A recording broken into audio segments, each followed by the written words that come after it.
Long, long ago, in a small village called Gokul on the banks of the river Yamuna, a divine child was born. His name was Krishna. He was the 8th son of Devaki and Vasudeva. But because of the evil king Kamsa who wanted to kill him, baby Krishna was secretly carried across the flooding Yamuna River by his father to the village of Gokul. There he was raised by his foster parents Nanda and Yashoda, who loved him as their own. Krishna grew up as the most charming and mischievous child the village had ever seen. His skin was the color of dark rain clouds, his eyes sparkled like stars, and his smile could melt the hardest of hearts. He loved to steal butter from the pots of the village women. He loved to play pranks on everyone, and most of all, he loved to play his flute. When he played that flute, the whole world seemed to stop and listen. In the same region of Vrindavan, in a nearby village called Barsana, there lived a beautiful girl named Radha. She was the daughter of Vrishabhanu and Kirti. Radha was not an ordinary girl. She was born with a golden glow on her skin.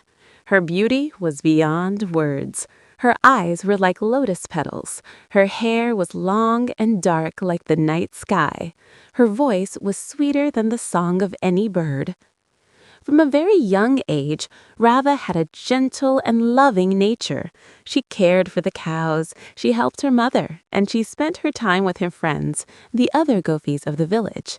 The gopis were the cowherd girls of Vrindavan, and Radha was the most beloved among them all.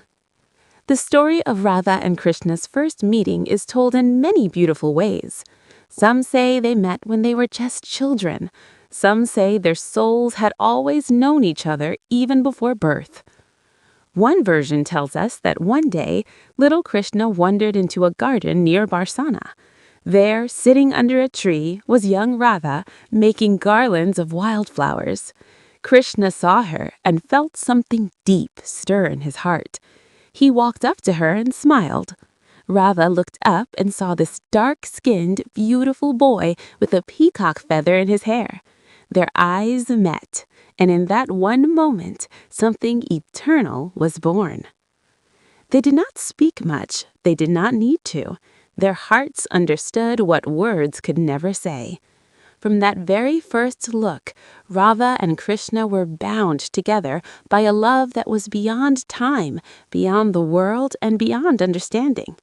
Another version says that Radha first heard the sound of Krishna's flute floating through the forest. She was sitting by the river with her friends. The music came from far away, carried by the wind. It was unlike any music she had ever heard. It called to her soul. It made her heart ache with a longing she could not explain. She stood up, left everything, and followed the sound of that flute deep into the forest. And there, standing under a kadamba tree, playing his flute with his eyes half closed, was Krishna. He opened his eyes and saw her. He smiled, and Radha knew that she had found what her soul had always been searching for. As children, Radha and Krishna spent many days together in the forests and meadows of Vrindavan. This land was not just any land. Vrindavan was a paradise on earth. The trees were always green. The flowers are always blooming. The river Yamuna flowed gently, its waters clean and sparkling. Peacocks danced in the forests, cows grazed peacefully in the fields, and the air was always filled with the fragrance of jasmine and tulsi. Krishna would take his cows to graze in the meadows every morning, and Radha would come to meet him. They would sit together on the banks of the Yamuna. They would walk through the forest paths. They would share butter and milk. Krishna would pick flowers and put them in Radha's hair. Radha would scold him playfully for stealing butter from her house, and then they would laugh together, their laughter echoing through the trees. Krishna was always naughty. He would hide behind trees and jump out to scare Radha. He would splash water on her when she came to fill her pot from the river. He would tease her and call her names, and Radha would pretend to be angry, but she could never stay angry at him for long. One look at his mischievous smile and she would forgive him everything. Of all the things Krishna did, playing his flute was the most magical. His flute was not just a musical instrument, it was the voice of divine love itself. When Krishna lifted that bamboo flute to his lips and began to play, the whole universe would pause and listen. The cows would stop eating and stand still, tears rolling from their eyes. The birds would stop flying and sit on branches to listen. The river Yamuna would slow its flow. The wind would become gentle. Even the clouds would gather close to hear the melody. But the flute had the deepest effect on Radha. Wherever she was, whatever she was doing, when she heard that flute, everything else had disappeared. If she was cooking, she would leave the food. If she was sleeping, she would wake up. If she was talking to her friends, she would stop mid-sentence. The flute called only to her. It said her name in every note. It told her that Krishna was waiting for her. And Radha would go. She would leave everything and everyone behind. She would run through the dark forests, not caring about thorns or snakes or the darkness of night. She would cross the river. She would climb the hills. Nothing could stop her, because the flute was calling. And when love calls, nothing else matters.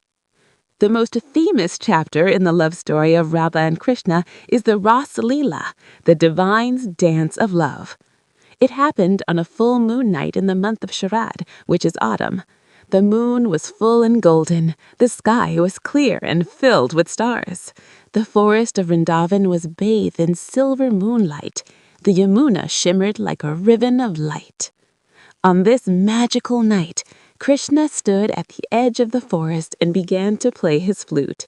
The melody floated through the village, through the windows of every home, and into the hearts of all the gopis. One by one, the gopis left their homes. Some left their cooking. Some left their sleeping husbands. Some left their children. They could not help it. The music was too beautiful, too powerful, too full of love to resist. They all came to the forest clearing where Krishna stood. There were thousands of gopis, all beautiful, all devoted. But among them all, Radha was the most radiant. She stood apart, glowing like the moon itself. And then the dance began. Krishna multiplied himself. He created as many forms of himself as there was gopis, so that each gopi felt she was dancing with Krishna alone. He held their hands, he spun with them, he sang with them. The music of his flute, the jingling of their anklets, the rustle of their silk clothes, and the beating of their hearts all merged into one divine symphony. But the real dance, the truest dance, was between Radha and Krishna alone. While the other gopis danced with the forms of Krishna, the original Krishna danced only with Radha. They moved together as if they were one being. Their steps matched perfectly. Their eyes never left each other. Their love flowed between them like a ribbon of light. This dance was not just a dance of the body. It was a dance of the soul. It represented the union of the individual soul with the supreme soul. Radha represented every devotee who longs for God, and Krishna represented the divine who responds to that longing with infinite love. The Ras Leela lasted the whole night, but it felt like only a moment. Time had stopped. The gods in heaven watched in wonder. Even Lord Brahma and Lord Shiva were moved to tears by the beauty of that divine dance. The love between Radha and Krishna was not ordinary love. It was not the love of the body. It was not possessive love. It was not selfish love. It was the purest, most selfless love that has ever existed. Radha never asked anything from Krishna. She never asked him to stay. She never asked him to marry her. She never asked him for gifts or promises. She loved him simply because she could not help it. Her love was as natural as breathing, as constant as the flow of the river, as endless as the sky. And Krishna loved Radha in the same way. He loved her not because of her beauty, though she was the most beautiful. He loved her because her love was the purest. In all the three worlds, there was no devotion like Radha's devotion. Her love was complete. It was total. It was without any condition.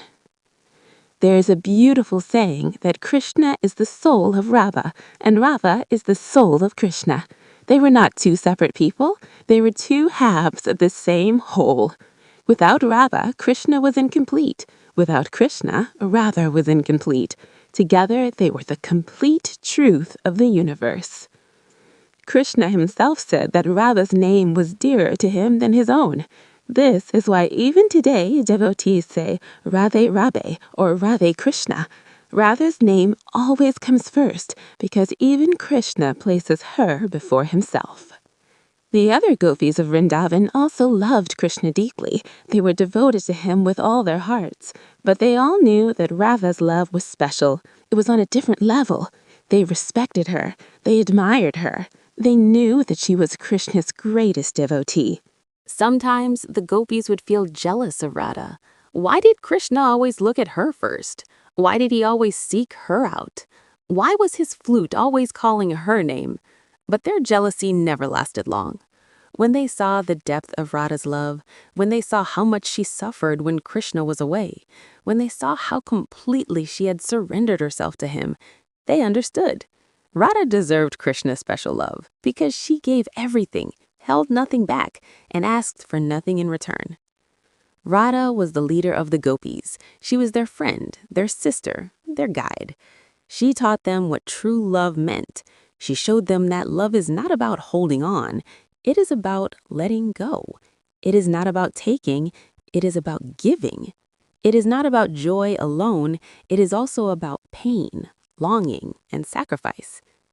The stories of Radha and Krishna's time together in Vrindavan are filled with sweetness and tenderness. There were days when they would sit by the Yamuna and Krishna would rest his head in Radha's lap. She would run her fingers through his curly hair and sing softly to him. The breeze would carry the scent of flowers, and the world would feel perfect. There were evenings when they would walk through the forest hand in hand, while fireflies danced around them like tiny stars. Krishna would point to the moon and say it was not as beautiful as Radha's face, and Radha would blush and look away, her cheeks turning red like roses. There were mornings when Radha would bring butter and sweets for Krishna, and he would eat from her hands. He would smear butter on her nose, and she would pretend to be angry.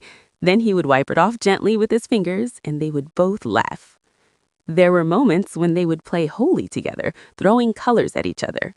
Krishna would drench Radha in red and yellow, and she would throw green and blue at him. By the end, they would both be covered in every color of the rainbow, and they would look at each other and see not the colors on the outside, but the love shining from within. There were nights when the rain would come, and they would take shelter under the same tree.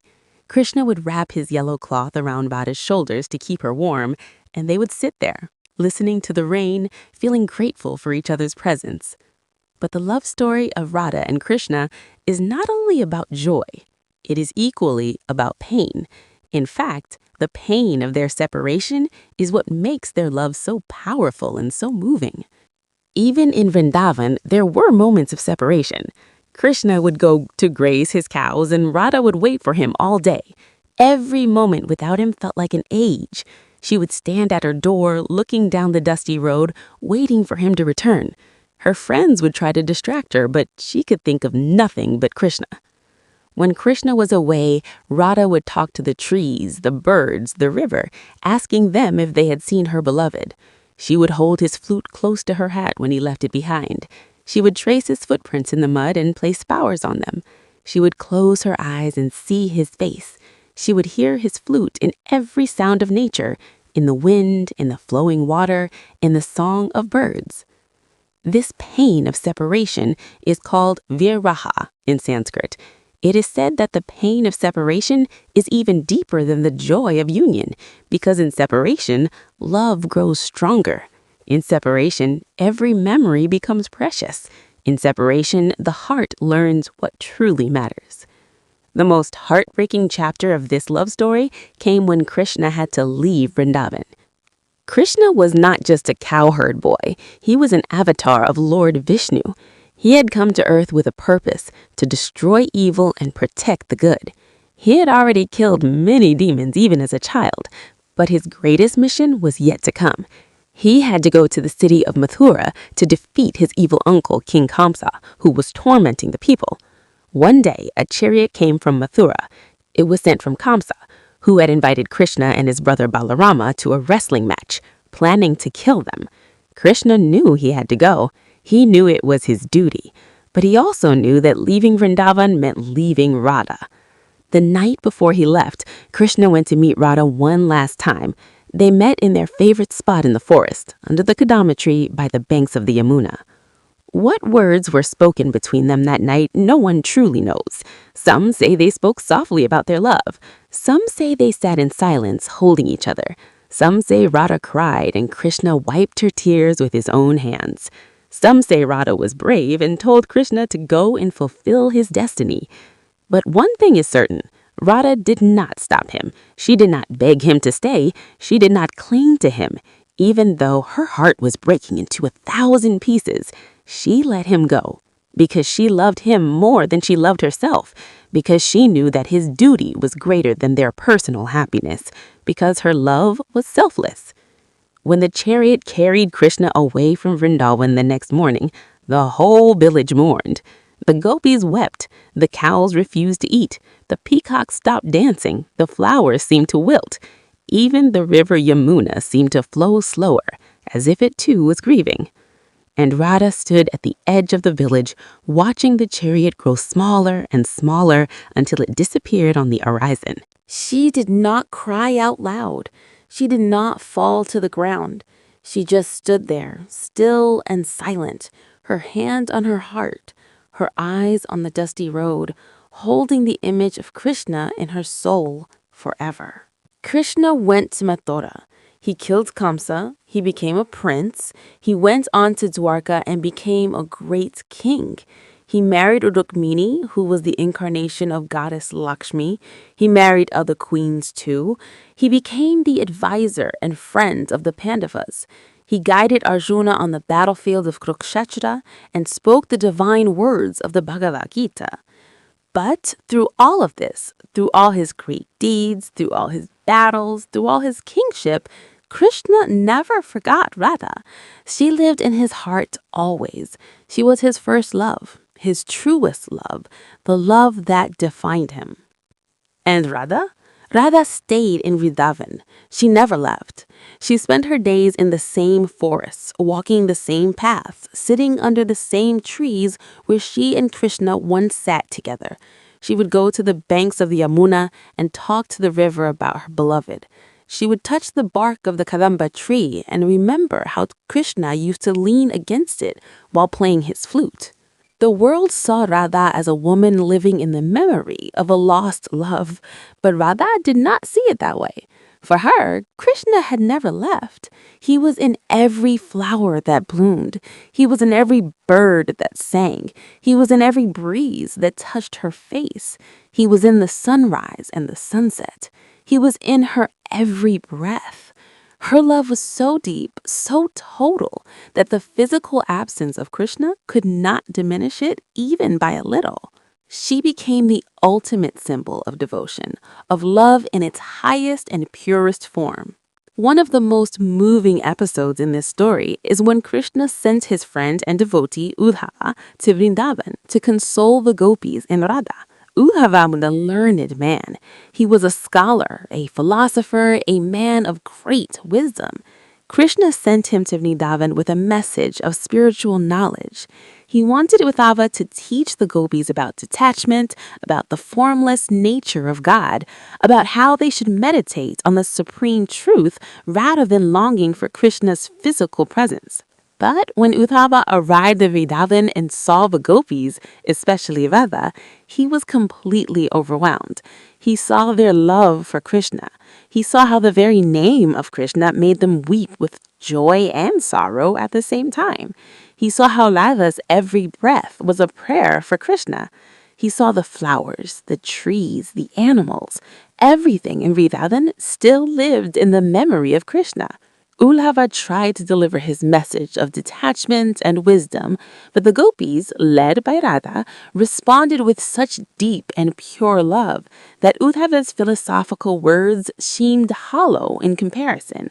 Radha said to Uddhava in simple and heart-piercing words that she did not want liberation. She did not want knowledge. She did not want heaven. She only wanted to love Krishna. Even if that love brought her pain, she would choose that pain over any joy that did not include Krishna. Uddhava was shattered.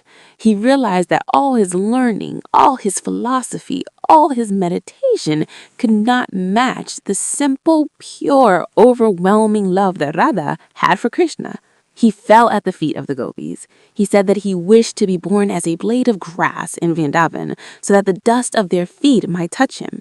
He understood that the gopis have achieved the highest form of spiritual realization, not through books or meditation, but through love. This is the question that echoes through the centuries. Did Radha and Krishna ever meet again after he left Vrindavan? Different texts and traditions tell different stories. Some traditions say that they never met again in the physical world. Krishna became a king, a warrior, a philosopher, a friend, but he never returned to Vrindavan, and Radha waited all her life, loving him from afar, loving him in his absence, loving him with a love that grew stronger every day. Some traditions say that Krishna did return to Vrindavan briefly. Some say he sent messages through friends. Some say that even though they were apart in body, they were always together in spirit. Their love transcended the physical worlds. They did not need to be in the same place to be united. One beautiful story says that once, many years later, when Krishna was the king of Dwarka, he and Radha did meet. It was a brief meeting, perhaps at a pilgrimage, perhaps through a divine arrangement. When they saw each other, time stopped. All the years fell away. They were once again the young boy and girl of Vrindavan, standing under the kadamba tree with the Yamuna flowing beside them and the peacocks dancing in the rain. They looked at each other with the same love, the same tenderness, the same recognition. And in that one look, all the pain of separation was healed. They did not need words. They did not need time. That one moment of reunion contained an eternity of love. The love story of Radha and Krishna is not just a love story, it is a spiritual teaching. It carries a profound message about the nature of God, the nature of the soul, and the nature of true love. Radha represents the individual soul, called Jivatma. Krishna represents the supreme soul, called Paramatma. The love between them represents the longing of the soul for God. Just as Radha spent her whole life seeking Krishna, every soul in this world is searching for the divine, sometimes without even knowing it. The separation between Radha and Krishna represents the separation that every soul feels from God in this material world. We feel incomplete. We feel a longing that nothing in this world can satisfy.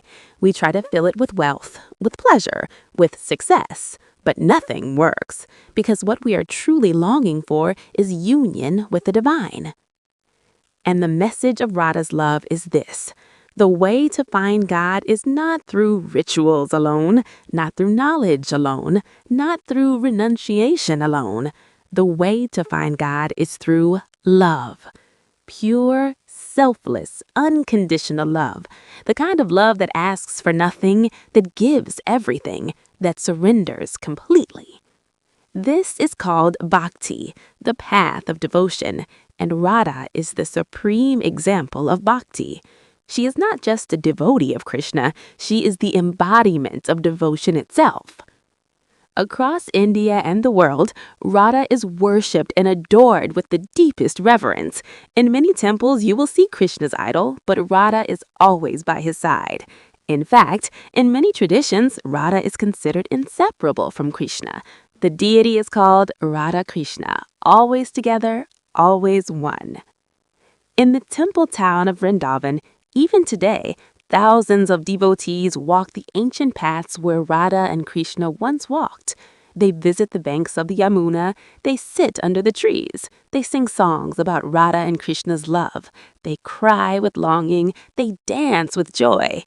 During the festival of Holi, the whole of Barsana and Mathura comes alive with the celebration of Radha and Krishna's love. Colors fill the air, music fills the streets, and in every heart, the eternal story of Radha and Krishna lives on.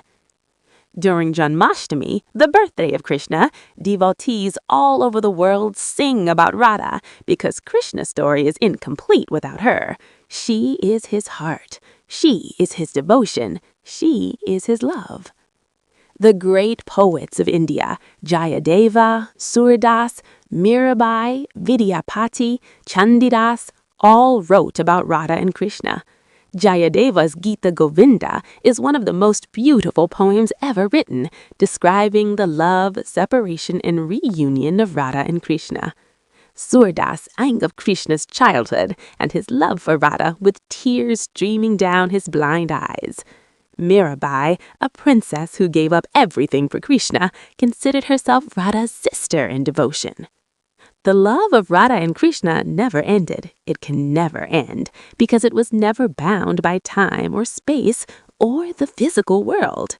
Even now, they say, if you go to Vrindavan on a quiet moonlit night, if you sit by the Yamuna with a pure heart, if you close your eyes and listen very carefully, you can still hear the faint, sweet melody of Krishna's flute floating through the ancient forests. And if you look closely at the moonlight filtering through the leaves, you might catch a glimpse of two figures dancing together in perfect harmony, Radha and Krishna lost in their eternal dance of love.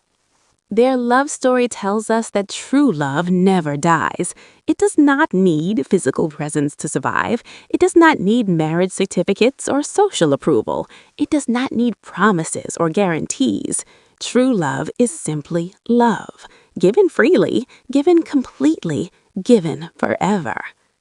Radha loved Krishna with everything she had. Krishna loved Radha with everything he was. And their love became the most beautiful love story ever told. A story that has been sung for thousands of years and will continue to be sung for thousands more. Because love like theirs is not just a story. It is the truth of the universe. It is the reason the stars shine, the flowers bloom, the rivers flow, and the heart beats. It is the one force that holds everything together. And so the love story of Radha and Krishna lives on in the songs of devotees, in the temples of India, in the forests of Vrindavan, and in the hearts of all those who have ever loved truly and deeply. Radhe Radhe, Radhe Krishna. Their love is eternal. Their story is forever.